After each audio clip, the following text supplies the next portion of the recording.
நடிகர் லாரன்ஸ் அவர்கள் இப்போ மாற்றம்ங்கிற ஒரு அமைப்பை தொடங்கியிருக்காங்க. அது ஒரு அரசியலான வாழ்த்துக்கள் முதல்படியாக இருக்கலாம். இல்லை தம்பி ஆமாம் அதுக்கு இல்லை அது ஒரு வார்த்தையில் இருக்கிற மாற்றம் நாளைக்கு வாழ்க்கையில் வரும், அது வரலாறாக மாறும். தம்பி லாரன்ஸு செய்யும் போது அவர்கிட்ட ஒரு ஈடுபாடு இருக்குது, சமூக அக்கறை இருக்குது. அதுக்கு நான் எப்போவுமே அவருக்கு வாழ்த்துவேன். மாற்றத்தை தம்பி நிகழ்த்துவதற்கு நாங்கள்லாம் அவருக்கு உறுதுணையாக இருப்போம். அவர் நிறைய செய்கிறாரு, நீங்கள் கவனிப்பீங்கன்னு நினைக்கிறேன். அவர் நிறைய செய்கிறாரு. அப்போ அதை செய்யும்போது மாற்றம்ங்கிறது இங்கே வெறும் சொல்லல்ல, செயல்னு நாங்கள் திரும்ப திரும்ப சொல்லிகிட்டு இருக்கிறது காரணம் அதுதான். அந்த தம்பி தொடங்கின மாதிரி நீங்களும் உங்களுக்குள்ளே அந்த சிந்தனை வரணும், அவருக்குள்ளே வரணும், அவருக்குள்ளே வரணும். அப்படி வரும்போது நிறைய கேள்விகள் பிறக்கணும். கேள்விகள் பிறக்கும்போது தான் பதில் தேடல் வரும். தேடல் வரும்போது தான் ஒரு தெளிவு வரும். அதில் கேட்குறதுக்கே அஞ்சிக்கிட்டு பயந்துக்கிட்டு இருந்தோம்னா கஷ்டமாயிரும். அப்புறம்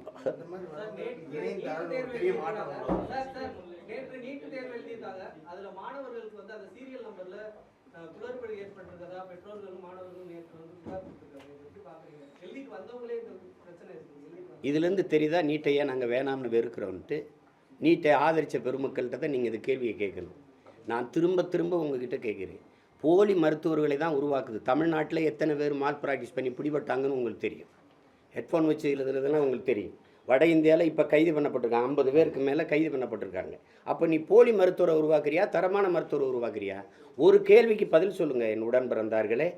இந்திய நாட்டின் மருத்துவ மாணவர்கள், தரமான மருத்துவ மாணவர்களை உருவாக்க அமெரிக்காவில் இருக்கிற ஒரு தனியார் நிறுவனத்திற்கான தேவை என்னன்னு ப்ரோமெட்ரிக்குங்கிற அமெரிக்க நிறுவனத்துக்கு தேவை என்ன? இந்தியாவில் தரமான மருத்துவரை உருவாக்கி கொடுக்க. ஏன் நீ அவன்கிட்ட கொடுக்குற? ஒரு தேர்வை கூட ஒரு மாணவனுக்கு நடத்த முடியாது அவனால். வட இந்தியாவிலலாம் எந்த பெண்ணுக்கு தோடை கழட்டி மூக்கத்தை கழட்டி நீங்கள் பார்த்துருக்கீங்க? ஆனால் என் மாநிலத்தில் மட்டும்தான் தோடு மூக்கத்திக்குள்ளே விட்டு கொண்டு வர முடியும்னு சொல்கிற நீங்கள் இவிஎம் எந்திரத்துக்குள்ளே ஒன்றும் பண்ண முடியாதுன்னு சொல்கிறீங்க. ரெண்டையும் நீங்கள் தான் சொல்கிறீங்க. துப்பட்டாவை கலட்டுறீங்க, உள்ளாடை கலட்டுறீங்க, தலைமுடியை விரித்து போடுறீங்க. எங்கள் பிள்ளைய தேர்வு எப்படி எழுதும்? என்ன மனநிலையில் நீங்கள் உள்ளே அனுப்புகிறீங்க எங்களை? என்னுடைய பொண்ணு 2 வருஷத்துக்கு முன்னாடி நீட் எழுத போச்சு. நான் அதை எந்த செய்திகள்லையும் சொல்லலை.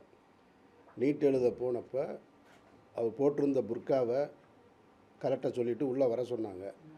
நீட்டே வேணான்னு சொல்லிவிட்டு அது வீட்டுக்கு வந்துருச்சு.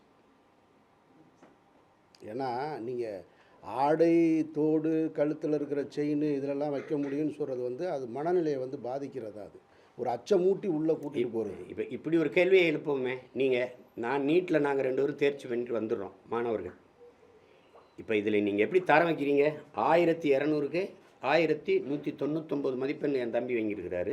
நான் 800 வாங்கி எல்லையில் தான் தேர்ச்சி விட்டுருக்கேன், பார்டரில் பாஸ் பண்ணியிருக்கேன்.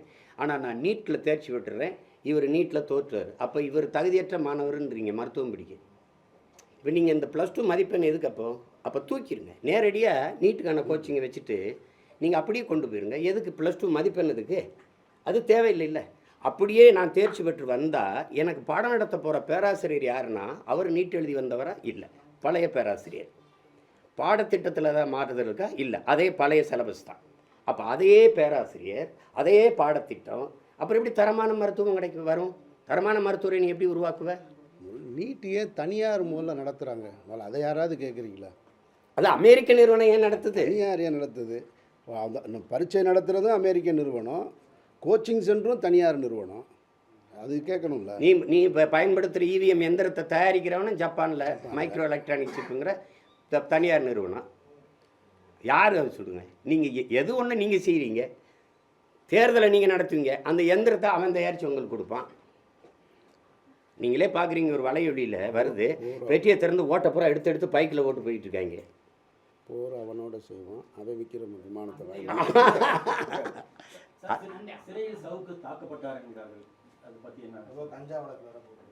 அதெல்லாம் கொடுது. தம்பி அப்படி பேசியிருக்கக்கூடாது. அவர் கொஞ்சம் பேச சில கருத்துக்களை எடுத்து வைப்பார் அவர். ஆனாலும் மதிப்பிற்குரிய ஏடிஜிபி ஐயா அருண் அவர்களையும் அந்த பெண் காவலர்களையெல்லாம் இணைச்சி பேசியிருக்கூடாது. அதை தவிர்த்திருக்கலாம் தம்பி. அதுக்காக அவர் மேலே கஞ்சா வச்சு எப்படி கஞ்சா வந்தது? இத்தனை நாள் அவர்கிட்ட கஞ்சா இல்லையா? இத்தனை நாள் கஞ்சா இருந்ததா? திடீர்னு வந்துருச்சா அவர்கிட்ட? வச்சது யார்? 30 கிலோ வரைக்கும் கூட வர சரியாக இருக்குது. இப்போ சவுக்கு சங்கருங்கிறத கஞ்சா சங்கர் ஆகிறதுக்கு வேலை நடத்துவாங்க அவங்க. அதெல்லாம் இல்லை, சிறைக்கில் வச்சு அடிக்கிறது, தாக்குறதெல்லாம் அதெல்லாம் ரொம்ப கொடுஞ்செயல். அதெல்லாம் ஆமாம் ஆமாம். ராகுல் காந்தி ஒரு ஒரு ஒரு என்ன சொல்லுவாங்கன்னா, அந்த விபத்து இந்த இதெல்லாம் பார்க்கும்போது ஒரு உயிர் பயத்தை கொடுக்குறது. வெளியில் போய் பேசாமல் இருக்கணும், பேசக்கூடாது அப்படின்னு அச்சப்படுத்துறதுக்கான வேலை திட்டங்கள் தான் இது எல்லாம். இந்திய பிரதமர் போலவே தமிழக முதல்வரும் செய்தியாளர்களை சந்திக்காமலே இருக்கிறாங்க. அதை எப்படி பார்க்குறீங்க? செய்தியாளர்களை சந்திக்கவே இல்லைன்னு தான் பார்க்குறேன். வேறு எதுவும் நீங்கள் என்ன கேள்வி, நீங்கள் இவ்வளோ கேள்வி கேட்குறீங்க, நாங்கள் பதில் சொல்கிறோம்ல. நீங்கள் எழுப்புகிற கேள்விக்கு பதில் ஏதாவது இருக்குமா? அப்புறம் எப்படி சந்திப்பாங்க? 10 ஆண்டு கால ஆட்சியில் ஒரு சாதனையை கூட சொல்லி, ஒத்த சாதனையை சொல்லி ஓட்டு கேட்க முடியாத பிரதமர் எப்படி பிரஸை மீட் பண்ணுவார்? எப்படி மீட் பண்ணுவார் சொல்லுங்கள்? பணம் செல்லாதுன்னு நீங்கள், அதுக்கு நீங்கள் சொன்ன காரணங்களில் ஏதாவது ஒன்று நடந்திருக்கா? பயங்கரவாதம் ஒழிஞ்சிருச்சு நீங்கள், அப்புறம் இதுக்கு என்ஐஏ ரைடு விட்றீங்க? கருப்பு பணம் ஒழிஞ்சிருவீங்க, அதுக்கப்புறம் இன்கம் டேக்ஸ் ரைடு, இடி ரைடெலாம் ஏன் வருது? ஏன் வருது? எல்லாமே ஃபால்ஸ் கோப்பு, எல்லாமே பொய், பிளாக் மணி.